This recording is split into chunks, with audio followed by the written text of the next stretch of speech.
Did you ever hear that old saying, if you lay down with the dogs, you're bound to get fleas? Well, originally it was said a lot more formally than that by Benjamin Franklin. And it kind of explains why sometimes when we've been involved with a narcissist, we come away with certain little narcissistic tendencies in our behavior. Now that feels really hard to take sometimes because the fact of the matter is none of us wants to even think about the possibility that we could have a tendency like that, right? Now I'm going to explain why that happens, and I'm going to point out certain behaviors that we might accidentally pick up from narcissists and explain what we can do to stop acting like that. Today at QueenBeing.com, we're talking about narcissistic fleas. So let's get started. My name's Angie Atkinson, and on this channel I offer free daily video coaching to help you discover, understand, and overcome narcissistic abuse in toxic relationships. I like to call it toxic relationship rehab. So if that sounds like it's up your alley, hit that subscribe button and let's get going. Sometimes when you are a non-personality disordered person who has been involved with a narcissist or another type of personality disordered person, you kind of start to imitate or emulate some of their behaviors. This is normal and natural because we all pick up habits from people we live with or spend a lot of time with. Well, this is what we call getting fleas. Sometimes it's because we've been exposed to a situation for a long time and we just kind of are looking for ways to escape from it. And sometimes we don't know how else to live, how to exist, how to demonstrate our anger, our frustration, or whatever. Let me explain exactly how this kind of comes up in our lives. How do we kind of find ourselves in that place? Let's say you were raised by deaf parents, right? So as a child of a deaf parent, you never really have to be quiet. You could drop stuff on the floor, you could practice your instrument late at night, you could sing out loud at 3 o'clock in the morning if you wanted to, you could turn your stereo all the way up. Your parents didn't care, they didn't hear a thing, right? Well, now let's say that you went off to college, your roommate wasn't deaf. So you are slamming your drawers shut at midnight, or you're playing your instrument at midnight or 2 in the morning, you're blasting your stereo while they're trying to study. They're probably going to get pretty offended by that and not like you very much as a roommate. But you're not going to even think about how loud you're being, because up until this point in your life, the people you lived with didn't really have a problem with you being loud. They couldn't hear you. So if somebody paid really close attention to what you were doing and they understood what it looked like when someone was hard of hearing or even partially deaf, they might think you were deaf or had hearing loss because of the fact that you didn't seem to be aware of how much noise you were making, right? The thing is that you could hear, but because you were raised by deaf parents who couldn't hear you, you were never made to be aware of that noise. Fleas are just like that when it comes to dealing with a narcissist. Those are sort of like deaf fleas that you picked up, right? So what's the connection exactly? When you live with a narcissist, you must do things the way they do things. Everything has to be their way. You have to follow the rules. There are no questioning the rules. There are no changing the rules unless the narcissist does the changing. You're not allowed to say what you think or feel. You're not allowed to have an opinion on really anything unless it suits the narcissist. If you do have an opinion, you better make sure it matches up with the narcissist's opinion. You're not allowed to express what you want or need. You're not allowed to criticize anyone. You must accept the blame for every single thing that goes wrong in the world. Basically, you don't matter. You're a nobody. You're just their source of supply. You come last, if at all. What happens when you have narcissistic fleas? Well, one of two things. Either you were raised like this and you carry this into your new relationship and you continue in the role of victim, or you were raised like this and you think this is how life is. So for me, for example, one of the things that happened to me was that when I first got into a relationship after I left home, I thought I was supposed to run the show. I thought that's how it went. I thought the woman runs the show, the man does what the woman says, and everybody's happy. It didn't work that way, especially because I ended up with a narcissist. But that's another story. Next up, we're going to go into a little more depth on narcissistic fleas and then talk about how to get rid of them. So a lot of people ask me, what if I'm the narcissist? And chances are, if they're asking me that question, they're probably not the narcissist. But in general, that doesn't mean that we can't be displaying certain behaviors that make us seem like narcissists. For example, in my case, another thing that I did was I kind of cut everybody out of my life when I was going through the hardest parts of a narcissistic relationship. And that wasn't very good of me. That wasn't right. I shouldn't have done it. But in that moment, that flea came from the fact that I couldn't handle dealing with one more person's problem. Now, the thing is that probably you don't have narcissistic personality disorder. To be fair, some children of narcissists do have narcissistic personality disorder. But let's assume that because you're watching this video and you're asking this question, you don't have it. Let's say you grew up with a narcissist. Like most narcissists, your parent was constantly criticizing you, telling you weren't good enough, always nitpicking and whatever, making your life a living hell.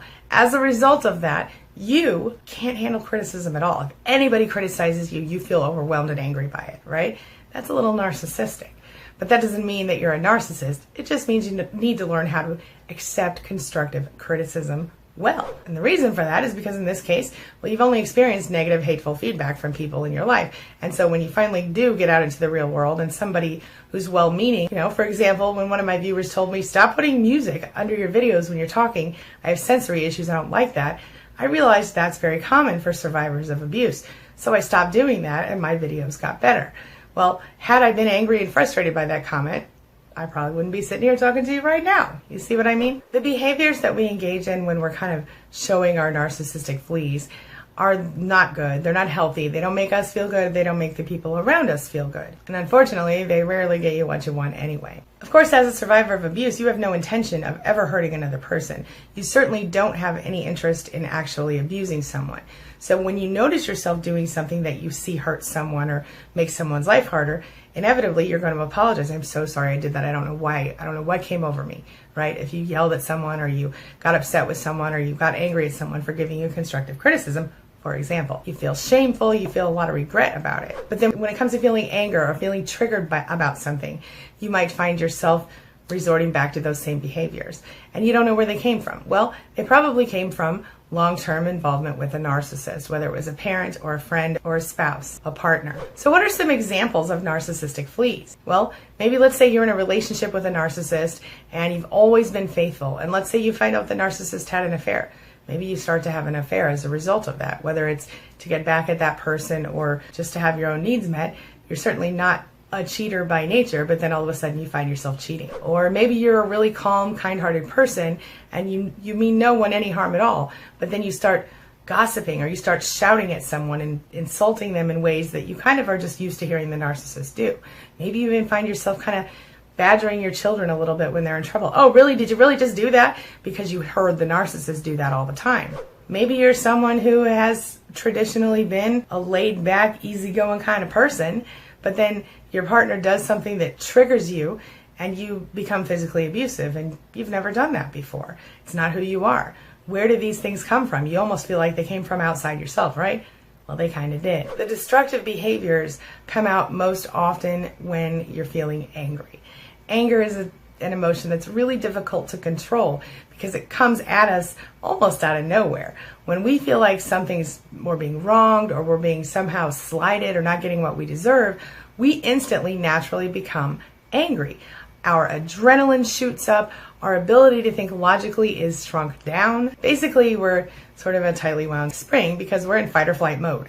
While most of the time we're more likely to try to keep the peace, there are times that will come out of us. Those little fleas come right out. Even though we might lash out at someone, we might quickly back up and backpedal and go, I'm sorry, I didn't mean it like that. But sometimes it doesn't work out well in our favor. And that's when we usually start to wonder, geez, am I the one with the problem? Am I the narcissist?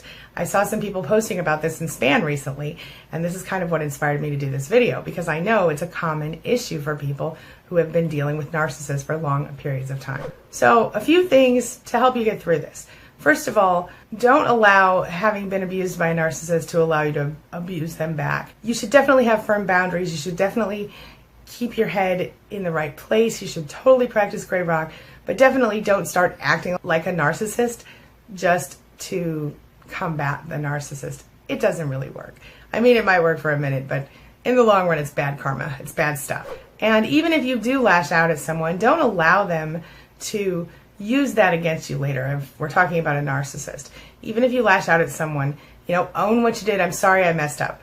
But don't allow them to forever shove that in your face and make it the reason they continue to abuse you. Definitely take some time to learn whatever you can about their disorder and about how their cycle of abuse works. I've got a list of videos for you in the description below as well as in the cards above. If you're still in the relationship, work on setting those boundaries. Don't allow them to continue to treat you that way and trigger you. If you're out of the relationship, start focusing on intention. Intentionally choose who you are, intentionally choose your actions, choose your behaviors, and move forward mindfully. Stay tuned because I'm going to come out with another video where I explain to you in even more detail on how you can start to let go of any of these types of behaviors. But in the meantime, just intentionally monitor your thoughts, intentionally think about what you do before you do it, and you're going to be golden. This brings me to the question of the day. And the question of the day is, have you had narcissistic fleas? Can you think of a thing that happened to you that made you question, am I the narcissist? Or that made you, in hindsight, that made you kind of seem narcissistic? Share your thoughts, your ideas, and your experiences in the comments section below. And let's talk about this. It's more of a serious issue than I think a lot of us recognize. That's all I've got for you right now. As always, thank you so much for being a part of my day and a part of my life. And hey, thanks for letting me be a part of yours. It really does mean a lot to me. Don't forget to take a look at the links I'm leaving for you in the cards above and in the description below for more help on this stuff. I'll see you soon. It's my mission to teach others what I know to be true. You really can create the life you want. Take care of your body, take care of your soul, nurture the real you, and introduce him or her to the world. Be comfortable in your own skin and in your place in this world. Take your spot, take it now, and the universe will take its cue from you. You feel me? If so, subscribe to my channel. Let's get it done together.